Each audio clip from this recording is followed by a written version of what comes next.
অফিসে পৌঁছেই শবনম জানতে পারল তাকে কেউ ফোন করেছিল। নেই শুনে লাইন কেটে দিয়েছে। ঢাকা শহরে কে তাকে ফোন করতে পারে? শাহিনের মুখ মনে পড়ল, কিন্তু শাহিন নিজের নাম না বলে লাইন কেটে দেওয়ার মতো ছেলে না। নিজের চেয়ারে বসে সে দেখল সামনের ফাইলের ওপর মিন্টু ভাইয়ের একটা নোট আলপিন দিয়ে আটকানো রয়েছে। মিন্টু ভাই লিখেছেন, ঈদ সংখ্যার কাজ শুরু করতে হবে।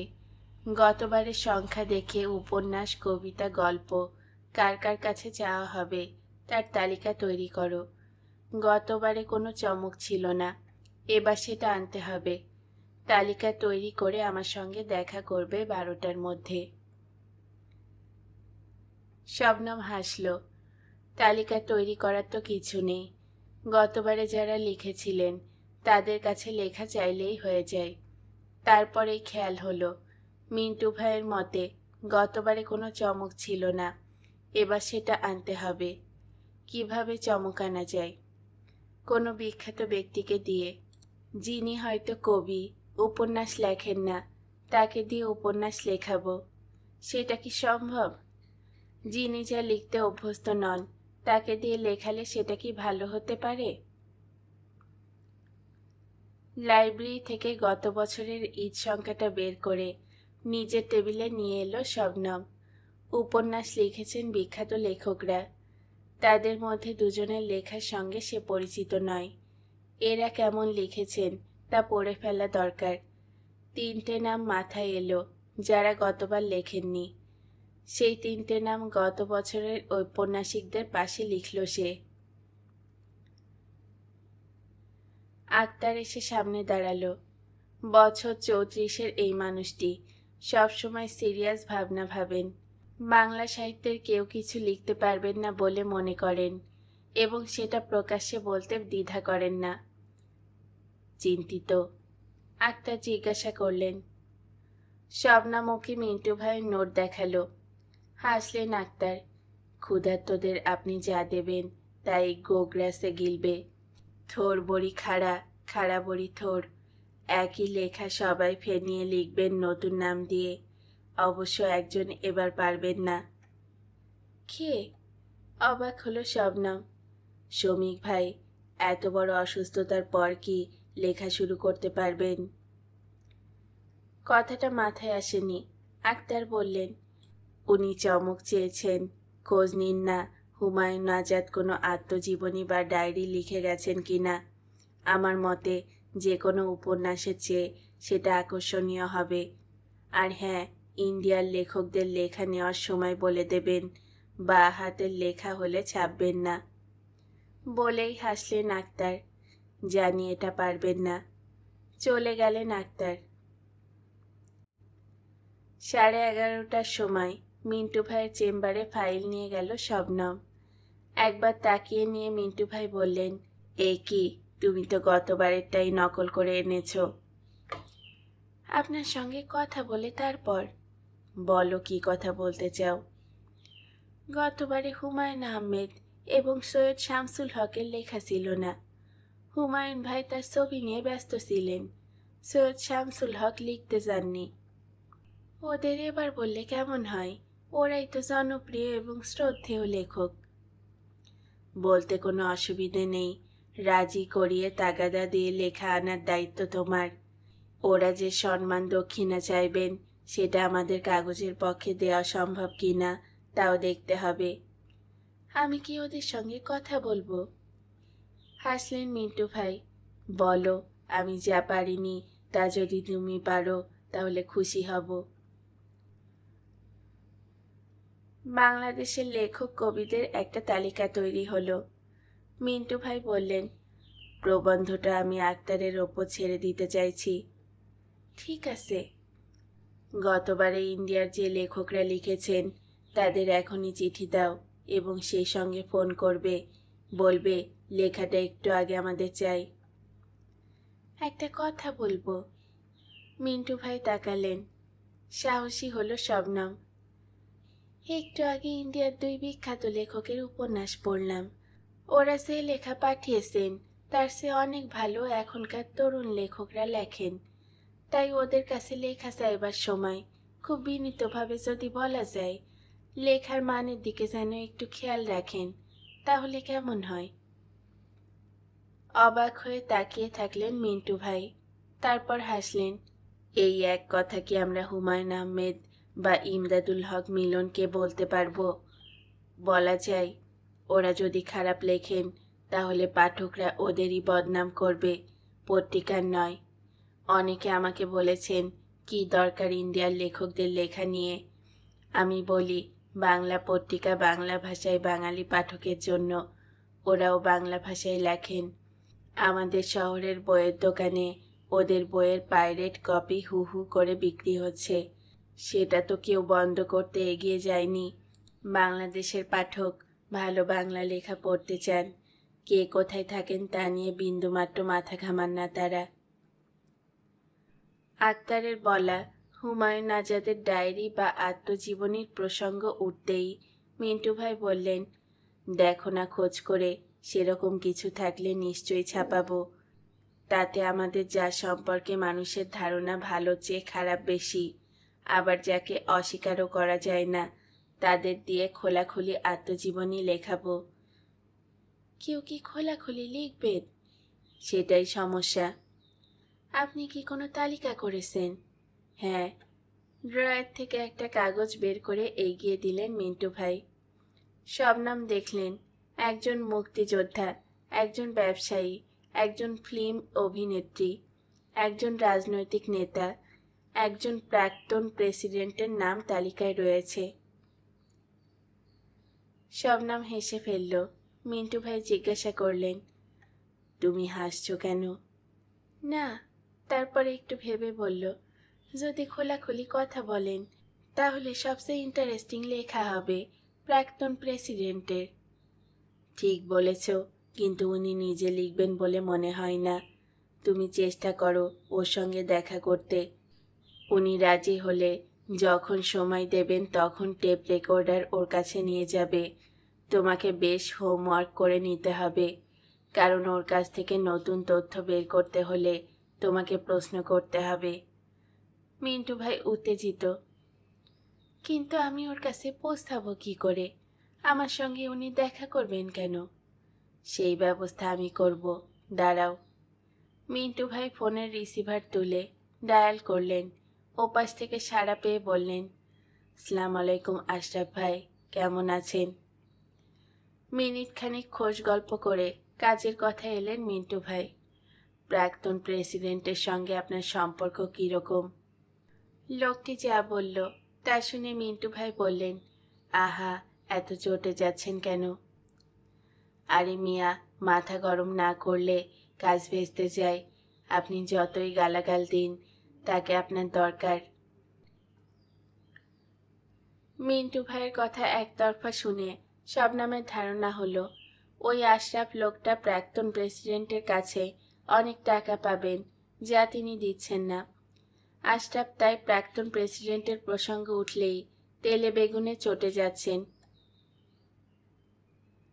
শেষ পর্যন্ত মিন্টু ভাইয়ের অনুরোধে রাজি হলেন আশরাফ। নাটকের মধ্যে প্রাক্তন প্রেসিডেন্টের সঙ্গে দিনরাত পত্রিকার সাংবাদিকের অ্যাপয়েন্টমেন্ট করিয়ে দেবেন বলে কথা দিলেন। রিসিভার রেখে দিয়ে মিন্টু ভাই বললেন, তুমি এদের লেখার আমন্ত্রণ জানিয়ে চিঠি তৈরি করে 3 দিন জাতীয় গ্রন্থাগারে যাবে। প্রাক্তন প্রেসিডেন্ট সম্পর্কিত সমস্ত খবর তার সময়ের খবরের কাগজ খুলে নোট করে নেবে। প্রাক্তন হয়ে যাওয়ার পরে ওর সম্পর্কে যে লেখা বেরিয়েছে সেগুলো পড়বে। এই 3 দিন তোমাকে অফিসে আসতে হবে না। ওহো, শ্রমিক ভাইকে আরও 3 দিন পরে ছাড়বে, জানো তো? আজ জেনেছি। মিন্টু ভাই হাসলেন। আজ তোমার বেতন পাওয়ার দিন। একটা কথা বলতে পারি? বলো। আমি কি আজ একটু আগে বের হতে পারি? কোথাও যেতে চাও? হ্যাঁ, মন খারাপ যাব। ও, অনেকদিন ঢাকায় আছি, খুব ইচ্ছে করছে। কাল ছুটি আছে, পরশু ভোরের বাস ধরে চলে আসব। ভাইটাকে দেখিনি অনেক দিন। পরশু ভোরের বাস ধরতে হবে না, দুপুরের পরে বাসে ওঠো। পরশু দিনটা তোমাকে ছুটি দিলাম, কিন্তু যে অ্যাসাইনমেন্ট আজ তোমাকে দিলাম সেটা ঠিকঠাক করতে হবে। যাও, আমি বলে দিচ্ছি, ক্যাশিয়ার যেন এখনই তোমাকে টাকাটা দিয়ে দেয়। শবনম ফাইল নিয়ে বেরিয়ে যাচ্ছিল। মিন্টু ভাই ডাকলেন, শোনো, এদিকে এসো। শবনম ফিরে এলো। ফাইলটা খোলো। ফাইলটা খুলে এগিয়ে ধরতেই মিন্টু ভাই কবিদের নামের ওপর আঙ্গুল চালালেন। এই তালিকায় তোমার নাম নেই কেন? শবনম চুপ করে দাঁড়িয়ে রইল। তোমাকে চাকরি দেওয়া হয়েছিল ভালো কবিতা লেখার কারণে। তোমার মন কাড়া গ্রামে বসে যে কবিতা লিখতে, তা যদি ঢাকা এসে বন্ধ হয়ে যায়, তাহলে বলবো এই শহরবাস তোমার পক্ষে ক্ষতি করেছে। এই ক্ষতি আমি পছন্দ করছি না। কলম খুলে কবিদের নামের তালিকার শেষে শবনমের নামটা লিখলেন তিনি। তারপর বললেন, 7 দিনের মধ্যে ঈদ সংখ্যার কবিতা আমার কাছে জমা দেবে, যাও। অফিস থেকে বেরোলেও ভাইয়ের জন্য জামা প্যান্ট আর মিন্টু বাউলের জন্য ভালো মিষ্টি কিনতে একটু সময় লাগলো। বাস যখন ঢাকা শহর থেকে বেরিয়ে এলো তখন বিকেল। ইট কাঠের জঙ্গল ছাড়বার পরে সবুজ মাঠ, চাষের ক্ষেত আর কলঙ্কহীন আকাশ চোখে পড়তেই মনটা কিরকম ভালো হয়ে গেল। বুক ভরে নিঃশ্বাস নিল সে বাসের জানালায় বসে। হঠাৎ পুরনো লাইনগুলো মনে এলো। কার মন কাড়ে কে, কাড়লেই মন বাড়ে, বেড়ে যাওয়া মনে নেই শান্তি, কি করে ঘোচাই এই ভ্রান্তি।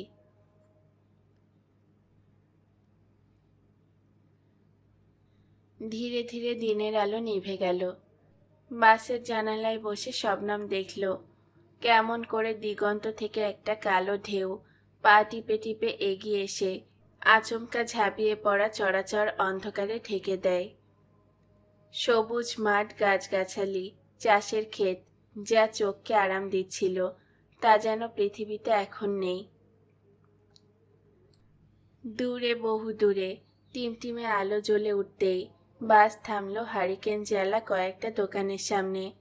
কন্ডাক্টর চেঁচালো, গহীন গাং, নেমে যান। কি আশরাফ ভাই, লোডশেডিং নাকি? একটা দোকান থেকে গলা ভেসে এলো, আলো আর কতক্ষণ থাকে? গহীন গাং। নড়ে চড়ে বসলো শবনম। মন কাড়া রাগের গ্রাম। একটা গান মিন্টু বাউল খুব গাইতো, তুমি হয়েও গহীন গাং, আমি ডুইবা মরি। কিন্তু এই নাম যে গ্রামের, তার ধারের কাছে কোনো গাং নেই। শান্তি নদীও এই গ্রাম ছুঁয়ে বয়ে যায়নি। সোনা ভাই বলেন, ছিল, একদিন ছিল বলেই নামটা দেওয়া হয়েছিল। খুব গভীর ছিল সেই গাং। ওই যে বলে না, কাল মহাকাল, তার গর্ভে চলে গেছে গাং। গহীন গাঙে লোডশেডিং হলে মন কাড়ার আলো জ্বালার কোনো কারণ নেই। আজ হাটবারও নয়। দূর থেকে আলো দেখতে পেল সে, তার তেজ বেশ কম। ঢাকা শহরেও লোডশেডিং হয়, তবে ঘন্টার পর ঘন্টা নয়। যখন আলো জ্বলে তখন চারদিকে দিন হয়ে যায়। লোকে বলে প্রদীপের নিচেই অন্ধকার। ঢাকা শহর যদি প্রদীপের ওপর হয়, তাহলে মন কাড়া গহীন গাং নিশ্চয়ই তার নিচের দিক। বাস থামলো। কন্ডাক্টর হাঁকলো, মন কাড়া, লাস্ট স্টপ, নেমে যান সব। ব্যাগ নিয়ে নিচে নামলো শবনম। মাটিতে পা পড়তেই শরীর শিরশির করে উঠল যেন, অথচ পায়ে জুতা আছে, স্পর্শের কোনো সুযোগ নেই। সে ব্যাগ নিয়ে এগোতেই পাশের চায়ের দোকান থেকে ছিটকে আসা চিৎকার শুনতে পেল, এ কি সা মানিয়েছো মিয়া, এটা সাহানা ঘোড়ার পেশাব। অন্য গলা আরো উপরে উঠল, ওই ঘোড়ার পেশাব যে খেতে অভ্যস্ত, তার তো সত্যিকারের চায়ের স্বাদ জানার কথা নয়। কি, আমি ঘোড়ার পেশাব খেতে অভ্যস্ত? এত বড় অপমান করলে তুমি। আর কখনো তোমার দোকানে চা খেতে ঢুকবো না। এই নাও দাম। থাক, দাম দিতে হবে না, আমি ভিক্ষে নেই না। লোকটা গলা নামালো। মেয়ে মানুষ চা বানিয়ে দিলে মুখে এসব কথা ফুটতো না। কি বললে, কি বললে তুমি? কিছুই বলিনি, তুমি যাও। গলাটা খুব চেনা। শবনম দাঁড়িয়েছিল আধা অন্ধকারে। দোকান থেকে যে লোকটা বেরিয়ে এলো সে এখনো গনগন করছে। কাছে আসতেই শবনম বলল, এত রাগ করার কি দরকার? সব দিন কি একরকম চা হয়? দুপা পিছিয়ে এলো চরণ মণ্ডল। আরে বা, তুমি এই বাসে এলে বুঝি? এতদিনে গ্রামের কথা মনে পড়ল। কাজে গিয়েছিলাম, ছুটি না পেলে কি করে আসব? আপনারা সবাই কেমন আছেন?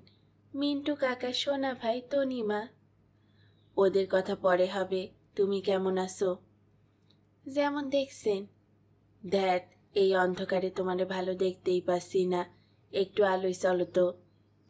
আপনার মাথা খারাপ হয়ে গেছে নাকি? চলি। যাবে মানে? একা একা এতটা পথ যাবে? দাও, ব্যাগটা আমাকে দাও। এমন কিছু ভারী নয়, আমি নিয়ে যেতে পারবো। তা তো পারবেই। যে বোঝা তুমি বইছো এই বয়সে, তার কাছে এ তো কিছুই নয়। তবু দাও আমাকে। তোমার সঙ্গে গল্প করতে করতে যাই। চরণ মণ্ডল জোর করেই ব্যাগ নিয়ে এলো। হাঁটা শুরু করে চরণ মণ্ডল জিজ্ঞাসা করল, এবার বলো তো মা, ঢাকা শহর কেমন? সেখানে থাকতে তোমার কেমন লাগছে? কিছু পেতে হলে কিছু তো ছাড়তেই হয় চাচা। ভালো উত্তর। তবে কিছু ছাড়লেই যদি কিছু পাওয়া যেত। একাই থাকো। বলতে গিয়েও সামলে নিল শবনম। বলল, এতদিন একটি পরিবারে ছিলাম, ফিরে গিয়ে একা আলাদা বাসায় থাকবো। এই দেখো, তার কি দরকার? তোমার বয়সী মেয়েদের একা থাকা কি উচিত? যাদের সঙ্গে ছিলে তারা কি চলে যেতে বলেছেন? না, কারু বোঝা হয়ে থাকতে ইচ্ছে করে না যে। ও হ্যাঁ, সেই বৈরাগীর খবর কি? হাট দেখতে এসে রাত কাটিয়ে গিয়েছিল। শুনলাম সেই নাকি তোমার চাকরির ব্যবস্থা করেছে। তার খবর ভালো নয় চাচা। কেন? উনি খুব অসুস্থ, এখনো নার্সিং হোমে আছেন। হার্ট অ্যাটাক হয়েছিল, কোনো মতে বেঁচে গেছেন। এখন অবশ্য বিপদ কেটে গেছে। দেখো, ওই যে কথায় বলে, খারাপ মানুষের ধারের কাছে ঘেঁষে না, ভালো মানুষ পেলেই আসর কাটে। লোকটাকে আমার বড় ভালো লেগেছিল গো। তা ভালো হয়ে আবার বই লিখতে পারবে তো? চরণ মণ্ডলের গলার স্বর পাল্টে গিয়েছিল। আমরা সবাই তাই আশা করছি, আপনি দোয়া করবেন। চরণ মণ্ডলের সঙ্গে প্রথমে বাসায় গেল শবনম। ঘরে তালা বন্ধ। আশেপাশের সবাই তাকে দেখে উচ্ছ্বাসিত। শবনম জানল ভাই এখন মিন্টু বাউলের বাসায় থাকে। চরণ বলল, তুমিও ওখানে চলো, এখানে একা কি করবে? মিন্টু বাউলের বাসায় যাওয়ার দুটো পথ। একটা নদীর ধার দিয়ে গিয়েছে। এতক্ষণে অন্ধকার পাতলা হয়েছে। কুমড়োর ফালির মতো চাঁদ সেটে গেছে আকাশে। শবনম বলল, চলুন চাচা, নদীর ধার দিয়েই যাই। কতদিন শান্তির জল দেখিনি। সঙ্গে সঙ্গে মাথা নাড়ল চরণ। না, ওই পথ দিয়ে আমি যাব না। কেন? অবাক হলো শবনম। সব কথা জানতেছেও না মা। মুখ ঘুরিয়ে নিল চরণ। নদী কি দোষ করলো চাচা? নদী কখনো দোষ করে না। তার ঢেউ সব আবর্জনা নিয়ে যায় সমুদ্রে। নদী তো সব সময় সাফাইয়ের কাজ করে। এই যে নদীতে যখন পানি বাড়ে, ফুলে ফেপে দুকুল ভাসিয়ে নিয়ে যায়, তখন যেন তার কোনো দোষ নেই। মানুষ যদি তার বুক থেকে পলি না সরায়, দুদিকে বাঁধ না বাঁধে, তাহলে মানুষকেই ফল ভোগ করতে হবে। নদীর কি দোষ? চরণ মণ্ডল বলল, তাহলে দোষী হলাম আমরা মানুষেরা। আপনি তো আলতা চাষির কাছে যান না। না। সে কি, কেন? অবাক হলো শবনম। ওর নাম আমার সামনে মুখে এনো না মা। আপনি এসব কি বলছেন? আমি তো কিছু বুঝতে পারছি না। পরে শুনো, তুমি অনেকদিন পরে এলে। মন খারাপ করার কথা নাই বা শুনলে। গম্ভীর মুখে দ্বিতীয় পদ দিয়ে মিন্টু ভাইয়ের বাসায় শবনমকে নিয়ে এলো চরণ মণ্ডল। তখন মন্দিরের আরতি শেষ হয়ে গেছে, ভোগও বিতরিত হয়েছে, ফলে মন্দিরের চাতাল ফাঁকা। শুধু মিন্টু বাউলের বারান্দায় যে হারিকেন জ্বলছে তার আলোয় সোনা ভাইকে চুপচাপ চেয়ারে বসে থাকতে দেখা গেল। ওদের দেখে সোনা ভাই গলা তুললেন, কে কে? আমি চরণ। ও আসুন, সঙ্গে কে? ততক্ষণে পৌঁছে গিয়ে সোনা ভাইয়ের পায়ের পাতা ছুঁয়েছে শবনম। আমি। আরে মা, তুই কখন এলি? উত্তেজিত সোনা ভাই উঠে দাঁড়ালেন। হ্যাঁ, কেমন আছেন? আর আসি, ভালো নেই রে। কেন? সারদারে সব খারাপ খবর। খারাপ খবরটা কি? মিন্টু ভাইয়ের গলায় কিছু একটা হয়েছে, গান গাইতে গেলে লাগে, জ্বর হচ্ছে প্রায়। গ্রামের ডাক্তার করিম ভাই তো ওষুধ দিচ্ছে, কিন্তু কোনো কাজ হচ্ছে না। বলছে ঢাকায় নিয়ে গিয়ে দেখাতে। এদিকে তনিমার এক কথা, সে বিয়ে করবে না। ওকে নিয়ে মহা চিন্তায় পড়েছি মা। সোনা ভাইকে খুব বিষণ্ণ দেখাচ্ছিল। মিন্টু চাচা কোথায়? একটু আগে ঘরের ভেতরে গেল। আমি বললাম একটু বিশ্রাম নিতে। সোনা ভাইয়ের কথা শেষ হতে না হতেই মিন্টু বাউল বেরিয়ে এলো বাইরে। শবনমকে দেখে বললেন, মন বলছিল তুমি আসবে, ঠিক এসে গেলে। শবনম অবাক হয়ে দেখল মিন্টু বাউলকে। এর মধ্যে অনেক রোগা হয়ে গিয়েছেন তিনি, গলার স্বরও স্বাভাবিক নয়। আপনার কি হয়েছে? নিচু গলায় জিজ্ঞাসা করল শবনম। কেন, তোমার কি মনে হয়েছে কিছু হয়েছে? হাসলেন মিন্টু বাউল। সোনা ভাই হাত নাড়লেন। দূর, কি সব কথা হচ্ছে। কদিন জ্বরে ভুগলে যে কোনো মানুষের চেহারা একটু খারাপ দেখাবেই। বসুন মিন্টু ভাই। মিন্টু ভাই বসলেন, তারপর বললেন, এত তাড়াতাড়ি তোমাকে ছুটি দিল? আজ একটু তাড়াতাড়ি বেরিয়েছি, কাল ছুটি, পরশু বিকেলে ফিরে যাব। কথা বলতে বলতে মিন্টু বাউলকে ভালো করে লক্ষ্য করছিল শবনম। শবনম এগিয়ে গেল মিন্টু বাউলের সামনে। আপনি পরশু আমার সঙ্গে ঢাকায় যাবেন? আমি? কেন? তাকালেন না মিন্টু বাউল। ওখানকার ডাক্তারকে দিয়ে আপনাকে চিকিৎসা করানো উচিত। আমাদের করিম ডাক্তার কি দোষ করল? সোনা ভাই উসখুস করছিলেন। তা যদি বলেন তাহলে বলবো করিম ডাক্তারের। হাত নেড়ে তাকে থামিয়ে দিলেন মিন্টু বাউল। থাক ওসব কথা, মেয়েটা এলো মাত্র, ভেতরে গিয়ে বিশ্রাম করুক, কিছু খেয়ে নিক। দাঁড়ালো না শবনম, সোজা ভেতরে চলে এলো সে। মিন্টু বাউলের স্ত্রী স্বপ্নাকে দেখতে পেয়ে দৌড়ে তার কাছে গিয়ে জিজ্ঞাসা করল, কদিন ধরে চাচার এরকম হয়েছে? তুমি চলে যাওয়ার কদিন পরেই প্রথমে গলা ভাঙল, তারপর থেকে মাঝে মাঝেই জ্বর আসছে। করিম ডাক্তারের ওষুধে কিছুই হচ্ছে না। ঢাকায় নিয়ে যাননি কেন? যাবে না, আমরা চেষ্টা করেও রাজি করাতে পারিনি। তুমি দেখো পারো কি না। কেন যেতে চাইছেন না? মুখে বলছেন না, কিন্তু আমি জানি ওখানে ছেলে আছে, ঢাকায় গেলে ছেলে আসবেই সাহায্য করতে, সেটা উনি নিতে চান না। আশ্চর্য, ছেলের ওপর রাগ করে। কি বলবো বলো? শবনম দেখল ভাইকে, দূরে দাঁড়িয়ে তাকে দেখছে। সে হাত নেড়ে ডাকতেই ছুটে এসে জড়িয়ে ধরল। গলায় মাথায় হাত বুলিয়ে দিল শবনম। তারপর জিজ্ঞাসা করল, কি রে, কেমন আছিস? সবার কথা শুনছিস তো? স্বপ্না বললেন, ও খুব ভালো ছেলে, এখন তো সন্ধ্যের পরে তনিমার কাছে পড়ছে, তনিমা ওর প্রশংসা করে। এই সময় ভাই জিজ্ঞাসা করল, আমি কতদিন তোমাকে ছেড়ে থাকবো? থমকে গিয়েও সামলে নিল শবনম। বেশি দেরি হবে না, আমি একটু গুছিয়ে নেই। না, আমাকে এখনই নিয়ে চলো। এখন ওখানে গিয়ে কি করবি? বছরের মাঝখানে কোনো স্কুলে তো তোকে ভর্তি করবে না। স্বপ্না বললেন, শবনম, হাত মুখ ধুয়ে নাও। তোমাদের বাড়ি তো অনেকদিন তালা বন্ধ, ওখানে তো আজ থাকতে পারবে না, এখানেই থাকবে তুমি। আমি খাবার দিচ্ছি।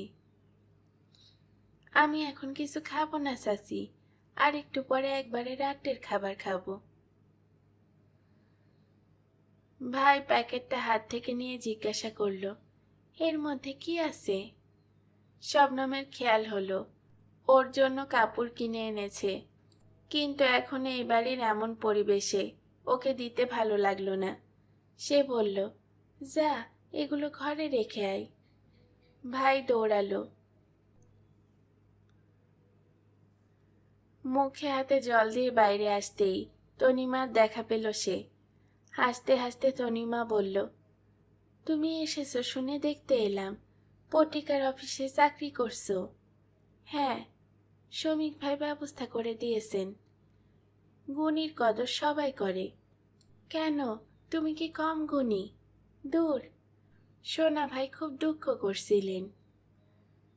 সঙ্গে সঙ্গে গম্ভীর হলো তনিমা। কি করে বলি বলো তো? আব্বুকে কতবার বলেছি, তবু বুঝছে না।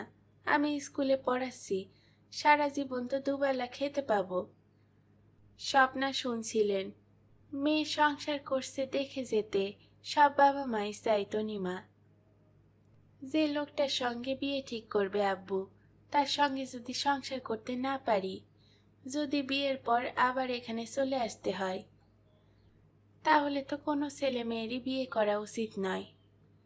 আমি বলিনি বিয়ে করব না, কিন্তু কখন করব তা বলতে পারছি না।